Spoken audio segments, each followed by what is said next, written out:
entre muertos y heridos, 5.000 cautivos, 5.000 prisioneros y 12.000 remeros cristianos liberados. Cuentan que el gran sultán, cuando se enteró de la noticia, dijo: simplemente han rapado mis barbas, pronto crecerán otras más sanas y vigorosas. La gran galera real, la capitana, llegó a duras penas a puerto, donde ya no pudo navegar más y fue desguazada. Otras corrieron la misma suerte. En total, los cristianos perdieron unas 40 naves, las 15 hundidas en combate y otras 25 o 30 que fueron desguazadas en puerto. La noticia corrió como la pólvora. Los otomanos habían sido vencidos. Caía el mito. 24 días después, la noticia llegaba al Escorial. El rey Felipe II estaba orando, estaba rezando cuando llegó un mensajero. El rey le miró, le dijo: sosegaos y pasemos al coro donde me podéis dar detalle de todo lo ocurrido.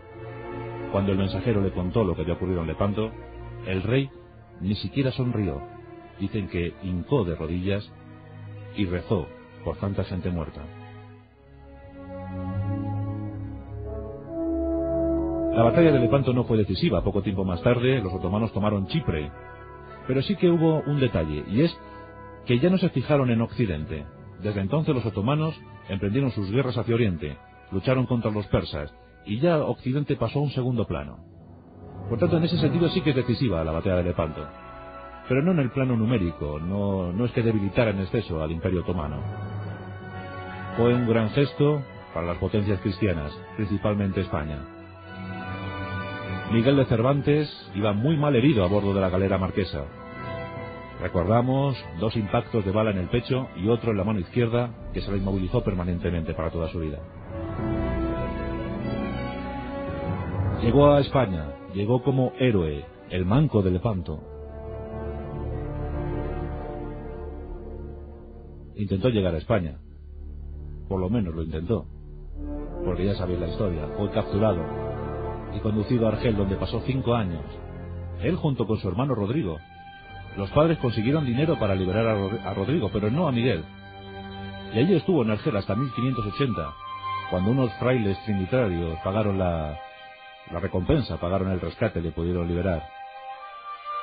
Llegó a España e intentó pasar a las Indias, pero le negaron ese derecho, no le concedieron ningún oficio, no le concedieron ninguna misión en las Indias.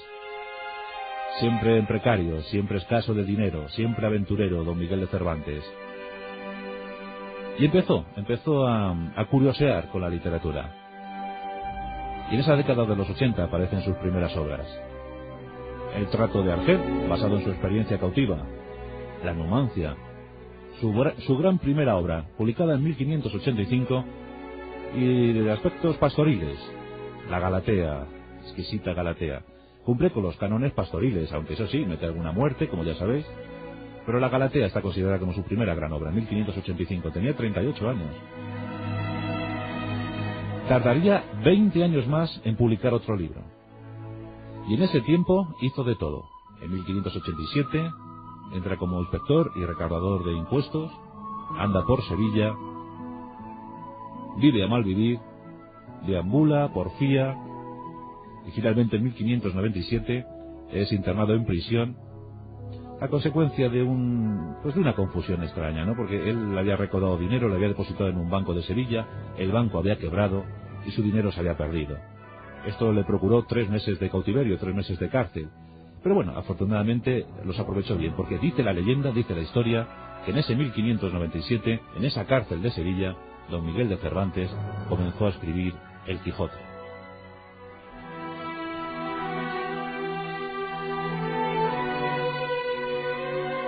Después de un corto periplo por Valladolid, donde ya era reconocido, en 1605 se publica El Quijote, 20 años después de la Galatea.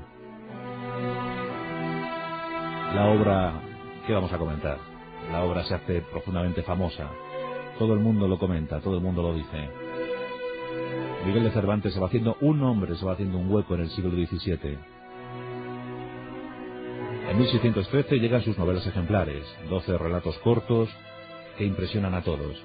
Además, El Quijote se empieza ya a traducir al inglés, al francés, al italiano.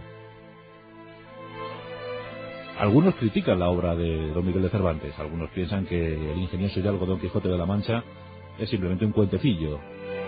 Incluso algún aventajado saca una segunda parte en 1614, diciendo que es la segunda parte del ingenioso hidalgo. Lo único que pretendía era criticar, claro, ironizar sobre la obra de don Miguel de Cervantes.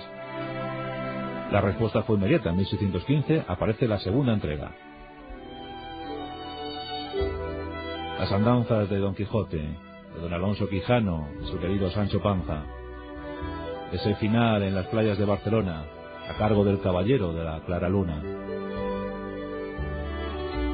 Llegan también las 8 comedias y los 8 entremeses, nuevos y sin representar, sin haber sido representados. La obra de don Miguel de Cervantes. En 1616, el 22 de abril de 1616, fallece en Madrid don Miguel de Cervantes. El 23 de abril, igual que Shakespeare, el 23 de abril de 1616, es enterrado en el convento de las Trinitarias de Madrid. Los ideales de don Miguel de Cervantes, los entusiastas ideales de don Miguel de Cervantes habían quedado atrás. Ya no era el de Lepanto, ya no era aquel joven enérgico y audaz que, víctima de la malaria, aún seguía combatiendo al otomano a bordo de su galera marquesa. Estaba desencantado de la vida, desencantado del gobierno, desencantado de todo lo que había a su alrededor. La ironía había hecho presa en él. Todo lo miraba con preocupación. Nunca fue rico, nunca buscó ventajas. Don Miguel de Cervantes y Saavedra, con su hija Isabel de Saavedra, los amoríos de Ana Franca, de Catalina, también tuvo tiempo para el amor. Aventuras dignas de Hollywood, dignas de ser recordadas una y otra vez. Y hoy lo hemos hecho en nuestros pasajes de la historia. La Noche de los Vientos, con Juan Antonio Cebrián, en Onda Cero.